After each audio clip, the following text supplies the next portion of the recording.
하나님 말씀 창세기 11장 1절로 9절의 말씀입니다. 온 땅의 언어가 하나요 말이 하나였더라.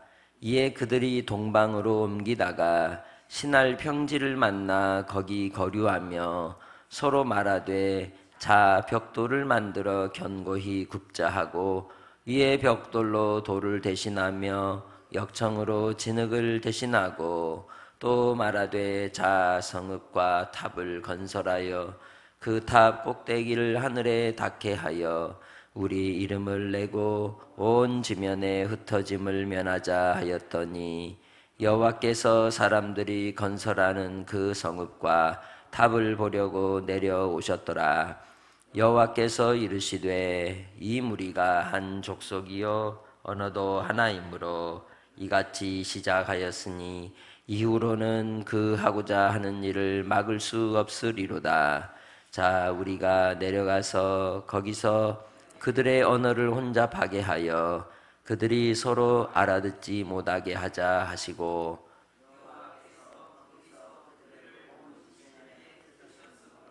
그들이 그 도시를 건설하기를 그쳤더라.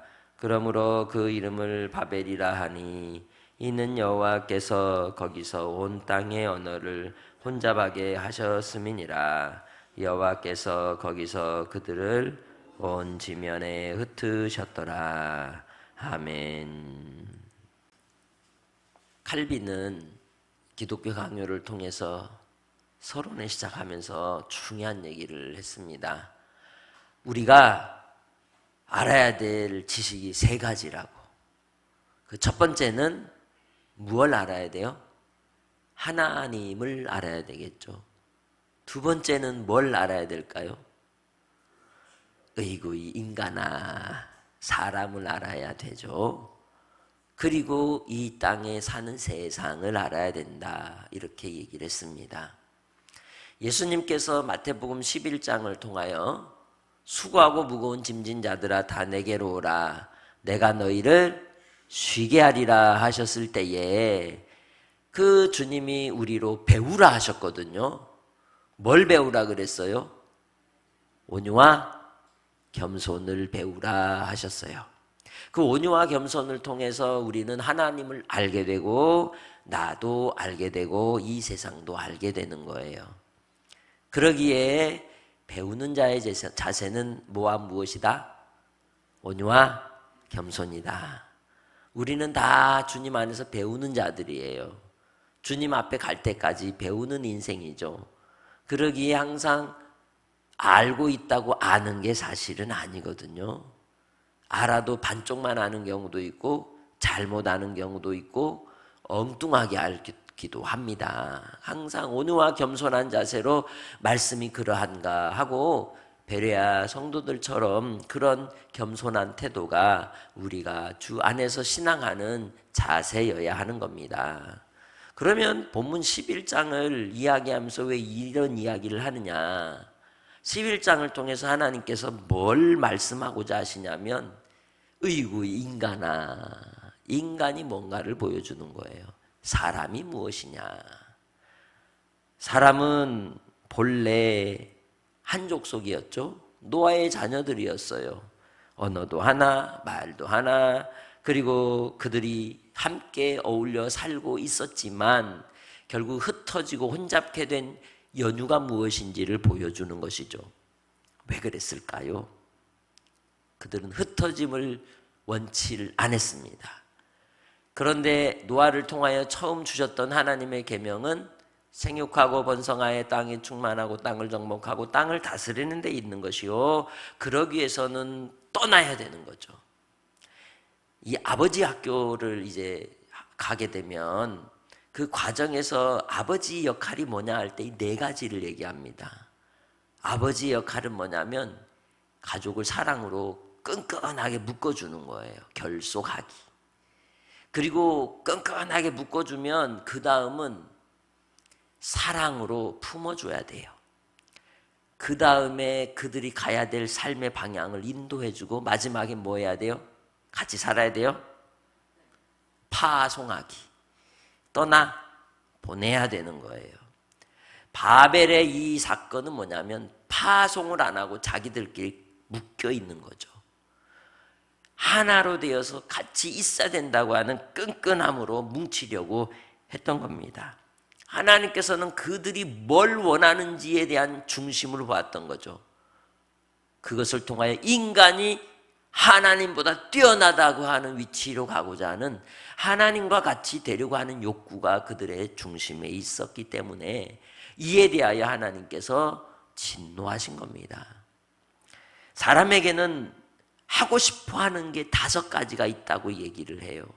메슬로우라고 하는 심리학자가 얘기하는 인간의 5대 욕구를 기본적인 욕구라고 얘기하는데, 생리적 욕구, 먹고 싶고 배설하고 싶고, 기본적인 우리의 본능적인 욕구를 얘기하죠.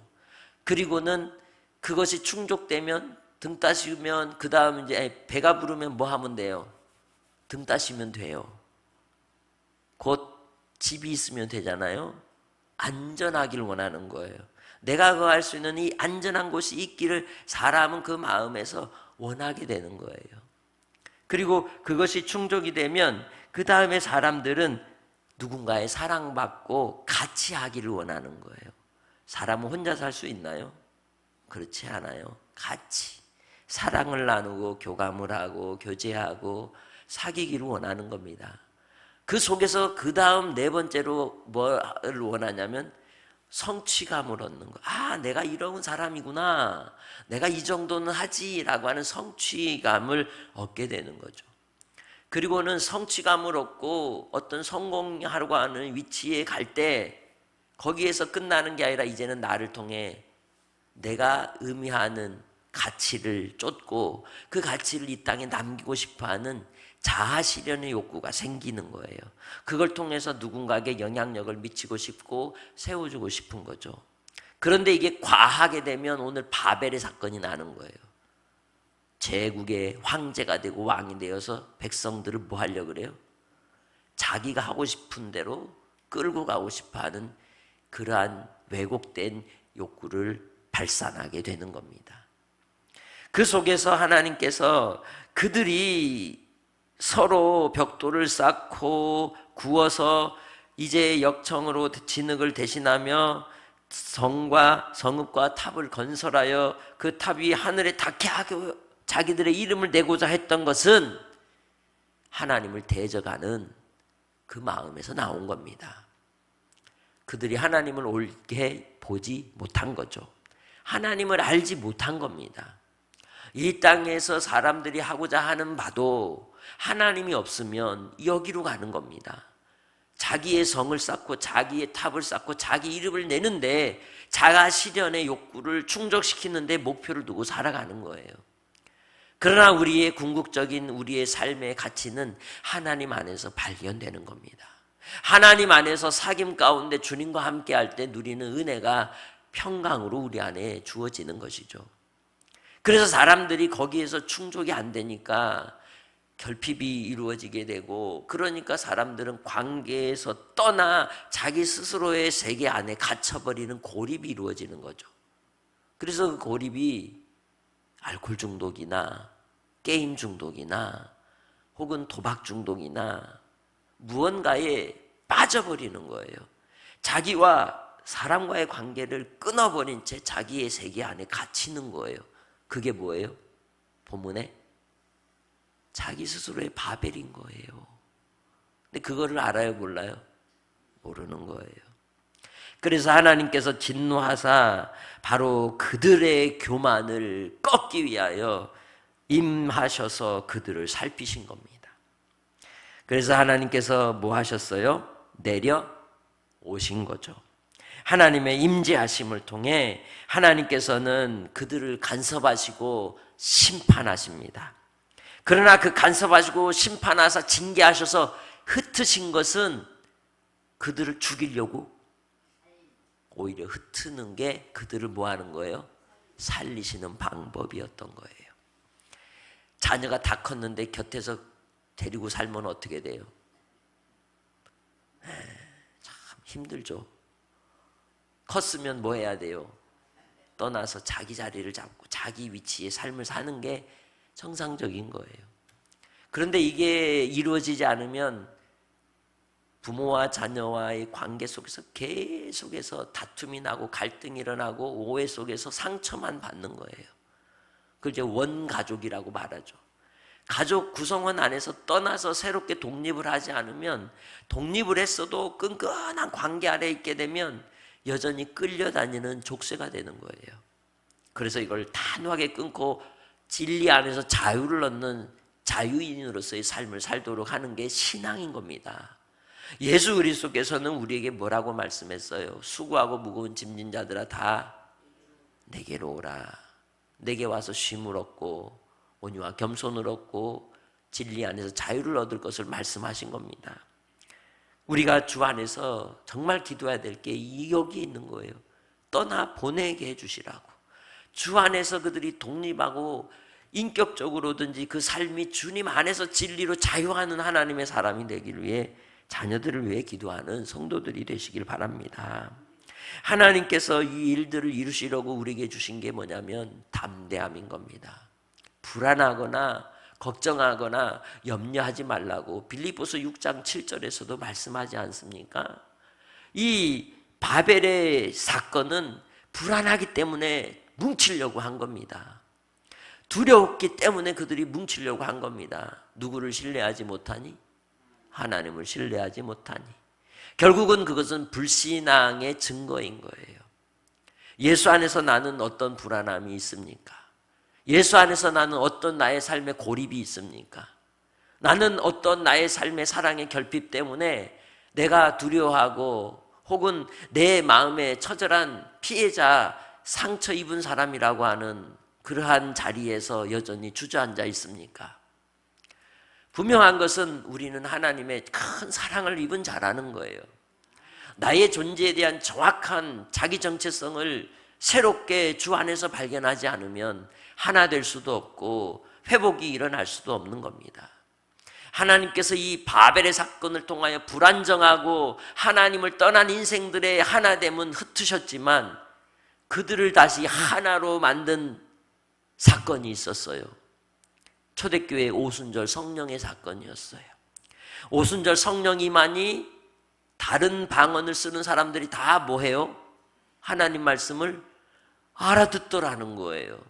그리고 예수 그리스도께서 교회가 머리가 되어 모든 지체가 다 주 안에서 뭐가 되었어요? 하나가 되게 하신 거예요. 하나님 안에서 하나가 되어야지 하나님 떠난 하나는 교만이요, 그들은 결국 멸망으로 가는 길인 겁니다. 오늘 우리도 주 안에서 믿음의 공동체가 항상 하나님보다 성령보다 앞서서는 안 되는 겁니다. 우리가 주 안에서 하나 되고자 하는 목표도 거기에 있는 겁니다. 가장 큰 적은 교만이라는 거죠. 우리가 알면 얼마나 알겠어요. 예전에 신학교 교수님이 아주 훌륭하신 분이었어요. 그분은 서울대 나오고 국방대학원을 나오고, 그리고 그때 당시에 참 가기 힘든 이 독일의 아주 유명한 대학교를 졸업하신 종교 교회사를 가르치던 목사님이었는데, 교수님이었는데, 그분이 항상 하시는 말씀이 내가 아는 지식은 바닷가에 모래알 하나보다도 못하다고, 그분도 그렇게 말씀을 하세요. 우리가 얼마나 알면 알겠습니까? 그래서 우리는 항상 하나님 앞에 배우는 자로 사는 겁니다. 온유와 겸손으로 우리가 주님 안에서 그렇게 나가면 주 안에서 공동체가 하나 되는 거예요. 성령님이 우리를 가르쳐 주시는 겁니다. 성령께서 이끌어 인도하여 주신 은혜가 있는 줄 믿습니다. 거기에 은혜가 임하는 거예요. 하나님의 사랑이 공급함을 받는 겁니다. 주 안에서 우리가 하는 일들을 통해 염려하지 않게 되는 겁니다. 그럴 때 우리의 마음과 생각을 지키시는 하나님의 은혜를 체험하게 되는 거예요. 여러분의 삶에, 여러분의 가정에 하나님께서 오늘 주시는 말씀처럼 오순절 성령의 역사로 하나 되어 회복이 일어나기를 원합니다. 주님께서 하시고자 하는 그 뜻이 온유와 겸손으로 주님 안에서 살아가 하나님의 신복이 되는 복된 성도들이 되시기를 주님의 이름으로 축복합니다. 그래서 오늘 하나님 앞에 우리가 기도할 때에 내 삶에 견고하게 세워져 있는 자기 중심성으로 지금도 여전히 나 아니면 안 된다고 하는 그 바벨탑이 무너지게 하시고 하나님의 주권이 내 안에 세워지길 위해 기도하고, 그리고 또한 나의 삶의 계획을 세우고 또 그 삶의 문제들 속에 어려움을 당할 때 하나님을 원망하기보다 하나님의 회복하시는 은혜임에 감사할 수 있는 깨닫는 마음을 주시기를 위해, 그리고 내 이름을 내기보다는 주님의 형상을 회복하고 이웃을 사랑하는 하루의 삶이 되게 해주시라고 기도하기 원합니다. 하나님 아버지 감사합니다. 오늘도 주님 주신 말씀대로 우리가 주의 이름을 높이며 주 안에 살게 하옵소서. 깨닫는 마음을 주시고 주님 안에서 주의 이름이 우리의 삶에 나타나게 하옵소서. 감사하옵고 또 질병 가운데 연약함 가운데인 우리 믿음의 식구들 친히 만나주시고 역사하여 주시고 회복의 은혜를 더하여 주께서 하셨음을 보게 하옵소서. 오늘 한 날도 주님께 의탁하오며 예수님의 이름으로 기도합니다. 아멘.